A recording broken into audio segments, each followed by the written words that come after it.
Demi Allah, jika saya yang benar, maka Anda dan 7 turunan Anda yang akan dilaknat oleh Allah. Tapi kalau saya yang salah, saya dan 7 turunan keluarga saya akan siap dilaknat. Itu berat, makanya nggak sembarangan mau bahala. Uang-uang di zaman Kesultanan Islam itu yang lebih menarik. Bahwa bukti kita pernah menerapkan dinar dirham ada. Gitu. Maka ada istilah adanya fulus gitu ya. Mafi fulus, manfus gitu ya. Dunia itu urusannya cuan. Nggak ada cuan, mampus ya kan.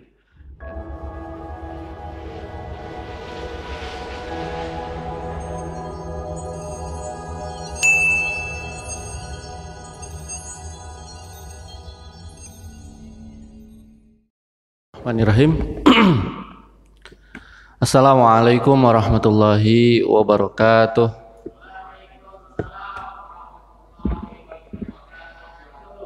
Nas'aluka ridhaka ya Allah wal afiyah wasihata wassalam wal hidayah wa taufiq wa rahmah wal maghfirata bil barakati surati al-Fatihah. A'udzu billahi minasy syaithanir rajim. Bismillahirrahmanirrahim. Alhamdulillahi rabbil alamin. Ar-Rahmanir Rahim. Maliki yaumiddin.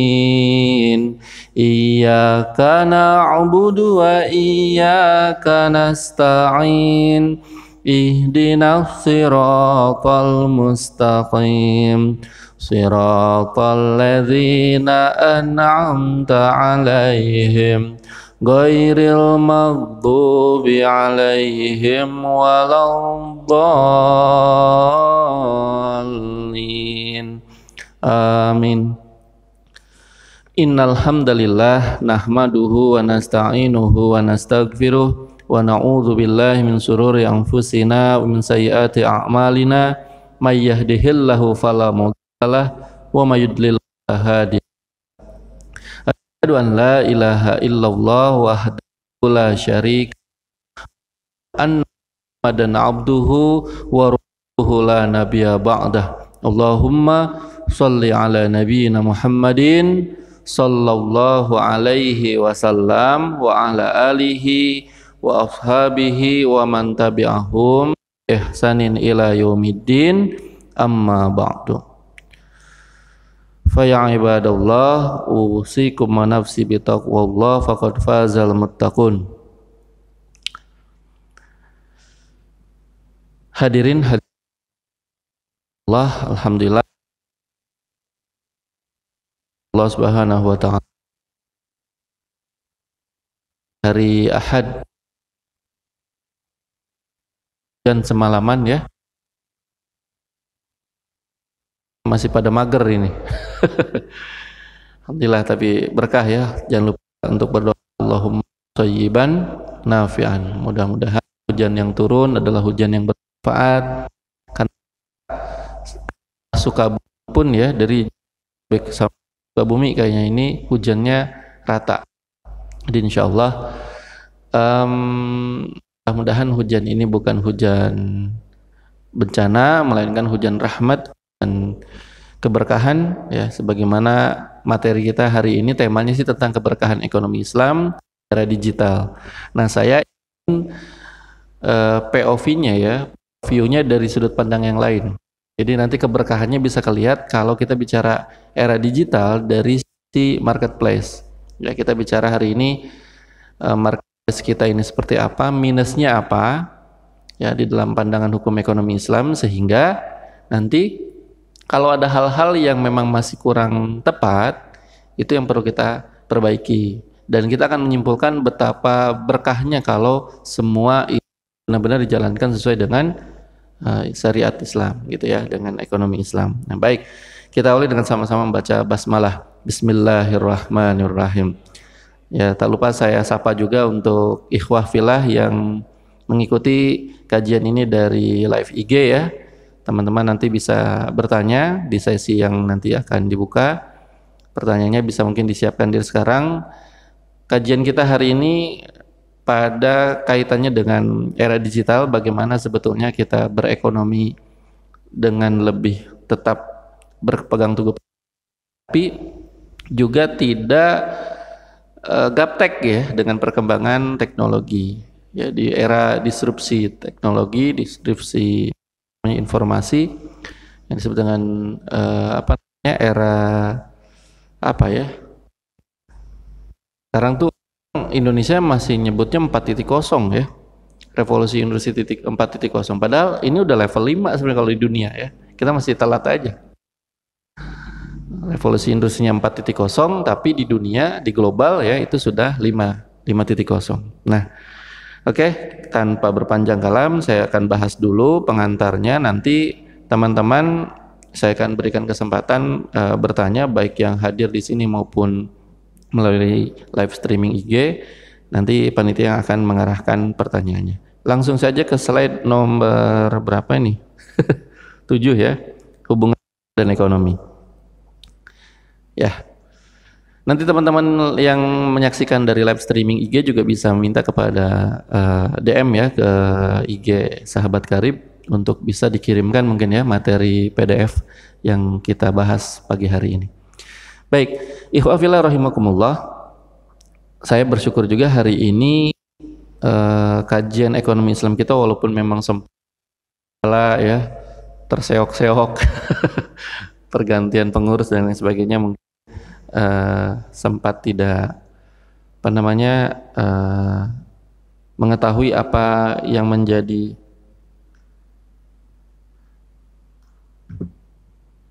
apa namanya yang menjadi prinsip dasar, alasan, latar belakang kenapa kita mengkaji ekonomi Islam ya. Tapi alhamdulillah sejauh ini kita sudah sampai di episode ke-49 tahun ke-7. Yang saya pengen nih kalau nanti diundang episode berikutnya lagi, episode emas nih, bikin acara apa kayak seminar kayak apa kayak ekonomi Islamnya agak wah dikit gitu loh. Kan mensyukuri ya episodenya sampai ke 50. Kebayang nggak dari zaman Wahyu sampai zaman sekarang presidiumnya dari mulai Rizky, Rashid sama Adam ya kan? Gitu, Masya Allah. Ini episode yang panjang, mungkin kajian terlama ya di SMS Duha di Karib yang alhamdulillah bisa bertahan sampai 50 episode. Nah, nanti kalau ada sih sebenarnya bagus tuh dibikin kaleidoskopnya ya. Potongan-potongan kajiannya kalau ada tuh dari zaman Wahyu. Entah mah itu divisi humasnya dari zaman itu masih ada nggak? Udah nggak ada ya. Ininya apa namanya? Recordnya ya. Rekaman-rekaman kajiannya. Jadi nggak kerasa nih saya punya catatan lengkap. Kemudian juga punya lengkap flyernya aja. Ya bayangin dari flyer episode 1 sampai episode nanti 50 kita coba tampilkan. Masya Allah, ini Karib bersyukur karena mungkin konsisten ya walaupun harus melewati 50 episode itu 7 tahun. Alhamdulillah. Baik. Nah, iwahfilah kalau di sini sih kayak siapa Yuli ini udah hafal yang kayak gini-gini ya. Udah hatam ya. Oke, kita awali dengan kembali mengingat bahwa hubungan agama dengan ekonomi itu tidak bisa dipisahkan. Ibarat peribahasa apa namanya? Dua sisi mata uang. Ya, dua sisi mata uang artinya uang itu walaupun sisinya dua tetap satu gitu. Dan nggak mungkin kita terima uang yang sisinya cuma satu. Ya, walaupun itu nilainya 100 juta misalnya keluar ya nanti uang nilai pecahan seperti itu, tapi kalau cuma selembar bukan selembar satu sisi itu tidak laku ya, maka disebut dengan sisi mata uang itu pasti bolak-balik. Kalau begitu dinar juga begitu, iya, dinar dirham mata uang Islam juga dua sisi mata uang, dua sisi walaupun bentuknya tidak kertas. Nah, ini permasalahan tersendiri ya kalau kita ingin bahas tentang moneter lain kesempatan, ini agak berat masalahnya. Sesekali lah ya kalau untuk mengkaji itu saya menawarkan nih Karib atau episode 50-nya sambil jalan-jalan ke Museum Bank Indonesia ya kan, boleh itu ya, biar tahu tuh kita itu pernah punya uang dari segede kancing ya, baju sampai sebesar apa ya, ada tuh di Museum Bank Indonesia. Dan uang-uang di zaman Kesultanan Islam itu yang lebih menarik, bahwa bukti kita pernah menerapkan dinar dirham ada gitu. Itu yang menarik ya. Di Museum Bank Indonesia itu di apa namanya diabadikan, dipertontonkan supaya masyarakat paham bahwa perjalanan sampai kita punya rupiah yang sejarahnya tidak jelas itu tahu. Padahal aslinya kita tuh punyanya ori dulu.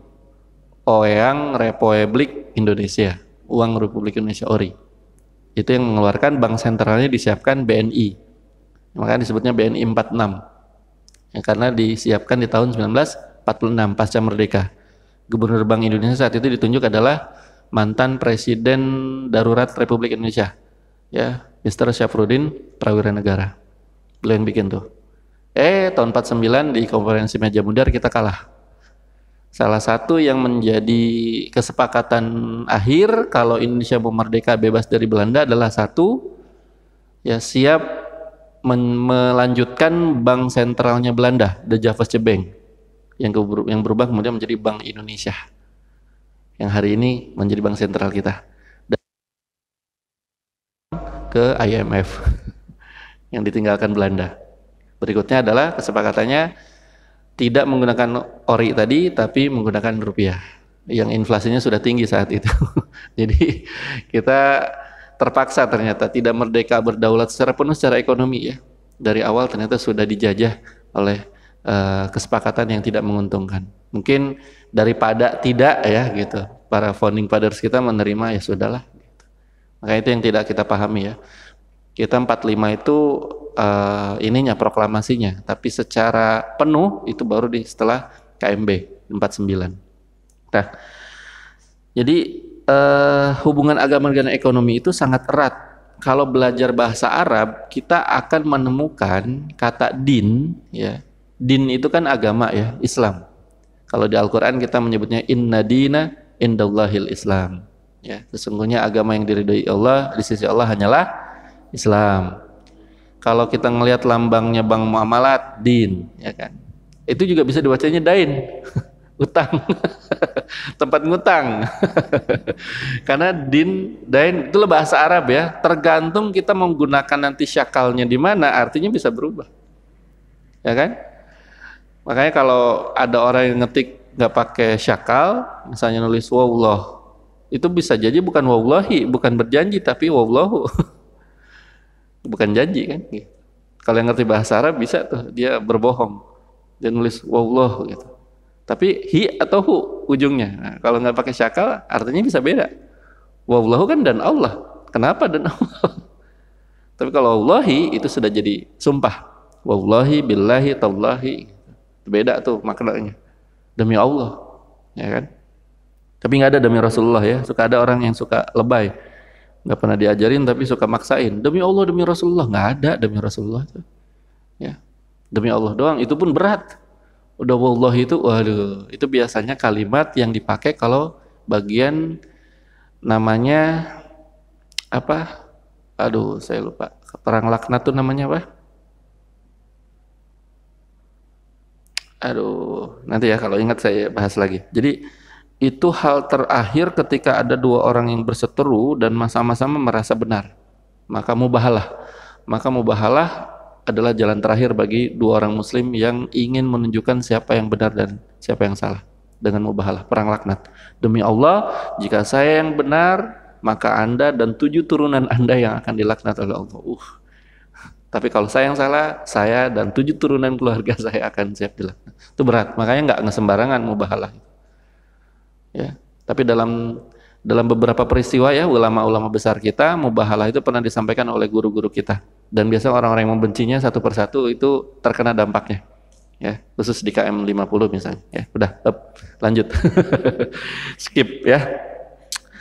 Oke, jadi hubungan agama dengan ekonomi itu erat. Jadi kalau din, agama, kalau kita belajar tasrif bahasa Arab itu dari dana kan ya, dana ya dinu dainun, dana ya dinu dinun gitu kan. Dana ya dinu dinun berarti dana itu asal katanya kemudian bisa menjadi agama, din. Tapi kalau dana ya dinu dainun berarti kata dana itu ujungnya mungkin berubah menjadi utang. Nah, utang itu kan babnya ekonomi. Ya kan, nggak ada urusan utang di bab apa? Ya, utang piutang itu sudah dibahas ternyata Allah menciptakan manusia sudah diprediksi dari awal bahwa pasti urusannya begini nih, urusan utang piutang, urusan pinjam meminjam, ya kan, urusan ekonomi. Nah, itu yang menjadikan unik manusia adalah ada muamalahnya, ada urusan ekonominya. Kalau kita sebut makhluk Allah yang lain seperti iblis, setan maupun malaikat itu nggak pernah berekonomi, nggak ada bermuamalah mereka ya, gitu. Artinya dalam berekonomi mereka tidak apa namanya, serigid kita, sedetail kita. Mungkin kalau jin karena sama-sama seperti kita ya, Rasulullah juga diutus untuk jin dan manusia, kemungkinan sama. Cuma kita nggak pernah tahu bagaimana jin transaksi. Terima kasih. Kemudian juga jin jual beli, kita nggak tahu. Ya. Jangan pernah mau tahu juga ya, pusing yang ada. Ngapain ikut campur urusan bangsa lain ya? Gitu.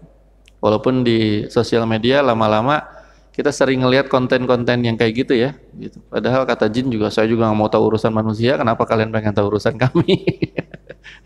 Suka aneh ya. Gitu. Oke, jadi apa kemudian yang menjadi hikmahnya bahwa ternyata dalam Islam tadi ya, asal kata agama dan hutang itu dari satu kata yang sama, dari kosakata dasar kata yang sama, itu dana. Dana yadinu dinun, dana yadinu dainun. Ya, kalau di bahasa Indonesia dana itu udah pasti urusannya uang. Kalau nggak ada dana, nggak ada fulus ya kan, hidupnya kayaknya gimana gitu ya. Maka ada istilah adanya fulus gitu ya, mafi fulus manfus gitu ya. Dunia itu urusannya cuan, nggak ada cuan mampus ya kan. Aduh, fulus ya, mampus atau cuan atau fulus ini menjadi hal hari ini yang dikejar-kejar orang ya. Alhamdulillah turun hujan lagi, Allahumma shayyiban nafian. Di Al-Quran juga banyak ya ayat-ayat tentang jual beli. Setidaknya ada 6 ayat Al-Quran tentang jual beli. Kemudian juga pinjam meminjam dengan Allah ya. Juga hadis tentang barang dagangan Allah ya. Jadi ala silatullahil ghaliyah, inna silatullahi al jannah. Jadi ternyata kata Allah, barang dagangan Allah itu surga ya. Ketahuilah barang dagangan Allah itu mahal, dan barang dagangan Allah itu adalah surga. Jadi kalau kita mau jual beli dengan Allah, ya siap-siap konsekuensinya dapatnya surga gitu ya, insyaallah. Nah, kemudian juga ada hal-hal menarik kenapa Islam itu begitu lengkap sampai urusan ekonomi saja diatur, karena di dalam kalimat seruan setiap kali kita mau sholat 5 waktu sehari itu ada hayya 'alas shalah, hayya 'alal falah ya. Itu seperti rangkaian surat Al-Jumu'ah ayat 9 dan 10. Ya ayyuhalladzina amanu idza nudiya lis-shalah min yaumil jumu'ah fas'au ila dzikrillah wa dzarul bay'. Ya kan? Itu ayat 9-nya. Ayat 10-nya kan menarik juga tuh ya. Kata Allah, fa idza qudiyatis shalah fantashiru fil ard wabtaghu min fadlillah wa dzkurullaha katsiran. Masyaallah. Ayat pertama, ayat ke-9-nya bilang kalau sudah dikumandangkan azan maka segeralah untuk sholat. Itu hari Jumat tuh. Cuma lanjutannya yang sering kita lupa tuh. Makanya saya selalu ingatkan ya, khusus terutama bagi muslimah, akhwat, ingat-ingat hari Jumat kita terkena hukum yang sama. Ada lanjutannya, wadharul bay', tinggalkan jual beli. Dan itu menjadi satu sumber hukum, yaitu kias. Kan sumber hukum Islam itu yang disepakati jumhur ulama, kebanyakan ulama, mayoritas ulama adalah 4. Al-Quran, As-Sunnah, kemudian kias dan ijma ya. 4 sumber hukum Islam. Pertama adalah Al-Quran, yang kedua adalah As-Sunnah. Tidak hanya hadis ya, sunnah itu, hadis itu kan perkataan Rasulullah. Jadi kalau sunnah adalah perkataan, perbuatan dan takrir, diamnya Rasulullah saja itu jadi hukum. Itu sunnah. Gitu. Jadi bukan cuma perkataan Rasulullah yaitu hadis, tapi juga semua yang berkaitan dengan hidup Rasulullah itu adalah sunnah. Maka sumber hukum yang ketiga adalah kias. Kias itu adalah hukum perbandingan yang kemudian oleh para ulama disimpulkan. Dari apa? Ya dari penjelasan Al-Quran dan As-Sunnah. Yang tidak dijelaskan hukumnya di dalam 2 sumber sebelumnya. Makanya tadi di dalam ayat ke-9 dari surat Al-Jumu'ah itu dilarang untuk melakukan jual beli pada saat azan berkumandang, pada saat sholat berlangsung. Maka menjadi hukum dikiaskan oleh para ulama, apapun yang dilakukan selama sholat berjamaah hukumnya haram. Hati-hati itu. Nah, yang hari Jumat nih, yang buat akhwat muslimah, hati-hati. Kalau pakai angkutan umum pastikan ini nih kena nih. Itu repotnya. Maka orang tua dulu tuh pasti ngelarang kalau Jumat itu jangan kemana-mana dulu, tunggu aja dulu sampai beres Jumatan baru silakan. Gitu. Apalagi yang laki-laki, yang perempuan aja dilarang kan gitu.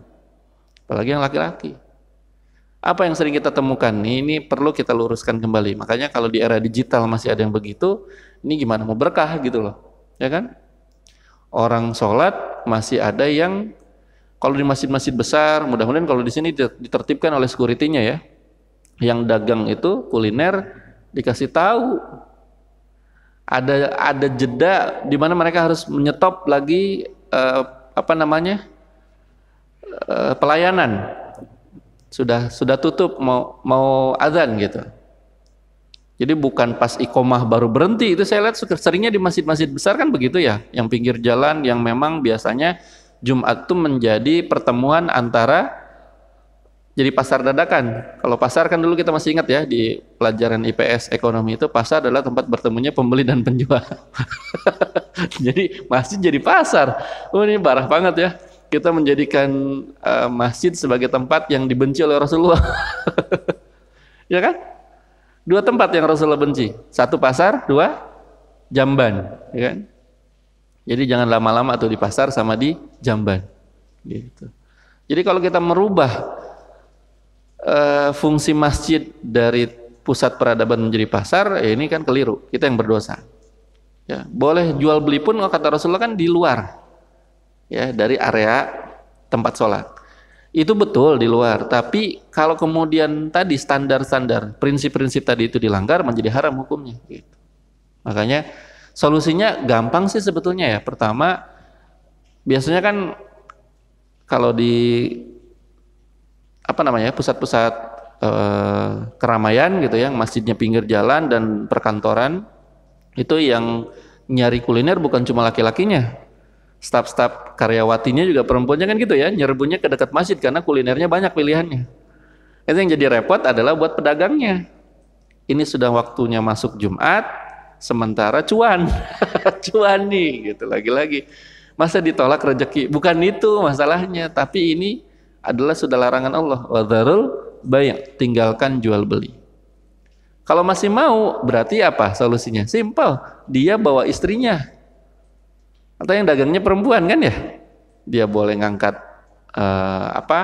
anak buah ataupun karyawan perempuan, atau istrinya atau anak perempuannya atau sepupu perempuannya, terserah lah yang perempuan.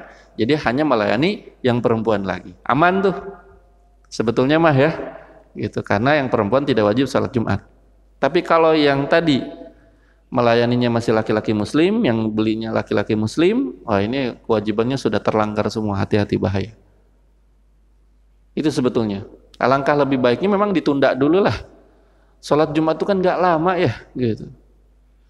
Kadang-kala ya sebagai khotib saya suka diingetin, Ustaz, 15 menit aja, gitu. Karena kan mungkin, apalagi kalau di kantor-kantor besar ya, gitu. Mereka perlu juga makan siang, habis itu jam 1 harus sudah masuk lagi, gitu. Belum istirahat dulu. Ya itu akhirnya kita nggak lama-lama. Kadang suka kesel juga sama khotib bagian saya misalnya jadi makmum, lama banget sih Pak gitu. Udah gitu lama dibaca. Kalau baca mah Pak bagiin aja gitu. Serius ini buat antum nih yang ikhwan bersiap gitu ya. Bagaimana belajar tentang fikih sholat Jumat gitu kan, tentang kaifiat sholat Jumat. Menjadi khotib itu seperti apa? Satu kali di kantor, di tempat-tempat umum itu khotibnya berhalangan, antum bisa langsung berdiri. Alumni Karim kan gitu. Masya Allah. Gitu. Jadi kalau cuma baca, saya kira ya mending dibagiin aja buletinnya gitu ya, atau naskahnya. Silakan jamaah dibaca di rumah. Karena rukunnya itu nggak perlu dijelasin sih, cukup mengucapkan kalimat takbir pun sudah selesai ya. Misalnya setelah salam, kemudian tahmid, sholawat, kemudian membaca wasiat, baca ayat Al-Quran, hadis, kemudian cukup dengan Allahu Akbar udah selesai. Barakallahu fikum gitu kan. Ya, bisa gitu. Kalau memang nggak ada yang mau disampaikan. Gitu. Kadang kala kalau kita suka dengar ada di masjid kampung yang masih pakai bahasa Arab, itu kadang cuma rukunnya aja loh. Nggak ada tuh penjelasan panjang lebarnya tentang isi khutbah gitu. Hanya wasiat, hanya pengingat, dan setelah itu udah gitu. Dilanjut khutbah kedua, doa, tutup, selesai. Sebetulnya simple gitu. Cuma kan jam terbang ya yang membuat itu bisa lancar. Jadi kembali lagi, kalau jual beli itu dilakukan di hari Jumat, maka pastikan yang perempuan tahu tadi ya kaidah halal haramnya. Jangan sampai apa yang kita lakukan menjadi haram. Kalau kita pedagang, kita tahu waktu siapa yang kita layani. Kalau kita jadi pedagang berarti yang perempuan ini nanya kalau yang laki-laki beli, Pak Muslim bukan? Kita nggak nerima dulu ya pelayanan ke laki-laki Muslim sambil salat Jumat, gitu. Mohon maaf. Ya, lebih bagus lagi kalau sambil ngingetin, kenapa nggak Jumatan dulu Pak? Gitu. Keren kan? Habis Jumatan kita kasih bonus deh, wah Masya Allah. Ya kan? Dan nggak ada tuh sebetulnya yang akan rugi tuh ya pedagang itu kalau begitu. Saya selalu lihat ya, pedagang tuh kalau pinter dia nyari strategi marketing itu cukup dia ngikutin satelit. Satelitnya apa? Masjid. Dari masjid ke masjid aja. Misalnya dia jualan bakso nih menjelang zuhur, jam 11 dia baru keluar, 1 jam tinggal nyari itu masjid terdekat dia lagi ngider tuh kemana, berhenti sholat. Habis sholat saya yakin itu nggak mungkin nggak ada yang beli depan masjid. Beres ngelayanin semua, dia jalan lagi sambil nunggu sholat asar. Keren nggak? Parkir lagi sholat. Bisa sholat asar, pasti ada yang beli lagi. Masya Allah ya gitu. Terus sampai target lah dia sampai maghrib selesai. Habis maghrib, ya udah gitu. Sholat maghrib dia habisin, kemudian habis itu pulang. Gitu. Ya, indah gitu kalau orang tuh punya prinsip apa katanya? Kerja itu hanya selingan, ya. Menunggu waktu sholat tiba. Ada nggak yang sampai situ tuh? Prinsip hidupnya udah sampai situ. Keren tuh. Jadi kalau pagi-pagi Kang Adam berangkat ditanya, mana Kang Adam? Biasa, nunggu waktu zuhur. Kerja dulu lah, waktu zuhur masih ada nih 5 jam lagi. Masya Allah, berangkat ya. Gitu ya. Kalau ada yang begitu keren itu ya. Ya, karena sudah paham bahwa rezeki manusia itu ada, sudah ditetapkan, ya kan? Yang nggak nyari aja dikasih, apalagi yang nyari, ya kan? Bujangan, pengangguran, ya kan? Bener nggak? Yang nganggur aja, itu nggak pernah ada ceritanya di berita gitu ya, headline pengangguran mati gitu. Justru waktu dulu saya jadi pengangguran zaman kuliah enak ya, tinggal tahu jam makan teman-teman di kosan tuh jam berapa. Tinggal main, gue ke situ ya, tuh tahu aja lu gue mau makan katanya gitu ya. Alhamdulillah, berarti kan nggak mungkin dia nggak ngajak gitu ya. Gitu, makan bareng yuk, alhamdulillah rezeki. Asar makan di mana, maghrib makan di mana, kan begitu ya. Jadi jadi orang yang tahu waktu ya, itu betul-betul right man on the right time gitu ya. Orang yang tepat di waktu yang tepat gitu. Karena dia tahu oh makannya kapan, dan semuanya bisa barengan, ngopi bareng ya kan, ngerokok bareng gitu ya, tidur bareng gitu kan. Kalau teman-teman laki-laki kan begitu. Sampai dulu pakai kuota bareng gitu ya. Gitu. Makanya dulu ada 2 provider kan yang akhirnya bangkrut ya. Gitu. Walaupun digabung akhirnya merger juga tetap aja bangkrut ya, Smartfren gitu. Agak terseok-seok. Dulu karena kan kita biasa pinjem gitu. Minta minta SMS, minta pulsa telepon, ya kayak gitu. Bercanda ini mah. Tapi ini ada relate-nya dulu pernah terjadi pengalaman kali ya. Jadi kita bicara ekonomi dan agama itu satu hal yang tidak bisa dipisahkan. Bahkan mau meninggal pun, sampai meninggal, mayat itu ahli warisnya masih ngomong loh. Apa kalimat yang paling sering diucapkan oleh ahli waris ketika sang mayat meninggal? Bagi bapak ibu yang pernah punya urusan utang piutang dengan mayit, dengan jenazah, mohon sampaikan pada keluarga, kami akan segera untuk membicarakannya. Gitu. Bayangin, urusan ekonomi itu sampai meninggal aja diurusin. Bahkan warisannya juga akhirnya dibicarakan. Nah, pertanyaan saya, kapan satu harta dinyatakan sebagai warisan? Kapan? Ketika pemiliknya meninggal. Jadi jangan pernah ngomong warisan ke bapak kalian ketika bapak kalian masih hidup. Itu artinya nyuruh bapak meninggal berarti kan. Astagfirullah ya, nggak boleh kayak gitu. Pak, warisan Pak. Ke bapak masih hidup kok gitu. Tapi bapak boleh nggak ngebagiin hartanya sebelum wafat? Boleh. Ya, tapi jangan dihabiskan semua sebetulnya. Karena sebetulnya ya itu tadi ya. Ada mungkin kebermanfaatan yang akan bisa diperoleh si bapak dengan hartanya itu.